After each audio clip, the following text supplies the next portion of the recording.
Parler. Et puis, on le disait en titre, c'est la journée mondiale des droits de l'enfant. L'association SOS Village d'enfants prend en charge des enfants dont les parents ne peuvent plus s'occuper. Elle rappelle qu'il est très important de ne pas séparer les frères et les sœurs. Reportage d'Yves Fouante dans un de ces villages près de Paris. La sortie du 19 sera annulée, mais il y aura... Les carnets de correspondance à contrôler, un rituel quotidien pour Christine. Une mère suppléante, une mère SOS, comme on les appelle dans le jargon de l'association SOS Village d'enfants. Depuis 9 ans, cette ancienne employée de banque s'est installée dans cette maison pour s'occuper d'une fratrie de 6 enfants, placés en raison de carences éducatives de leurs parents. On dirait des fleurs. Ils s'entraident les uns les autres.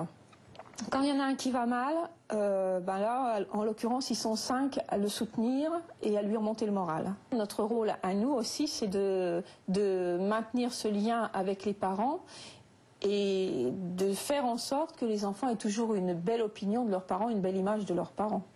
Christine travaille avec le soutien d'une équipe éducative composée notamment d'aides familiaux et de psy. Ce soir, elle s'active pour préparer l'anniversaire du dernier frère âgé de 12 ans. L'occasion de réunir toute la fratrie et les amis.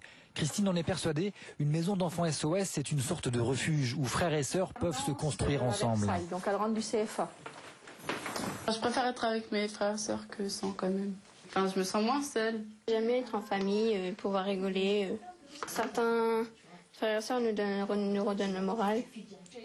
Et au milieu du salon trône l'album de la fratrie depuis l'arrivée dans la maison. On voit que c'est des enfants qui ont bien grandi. On fait le point sur le temps tout de suite.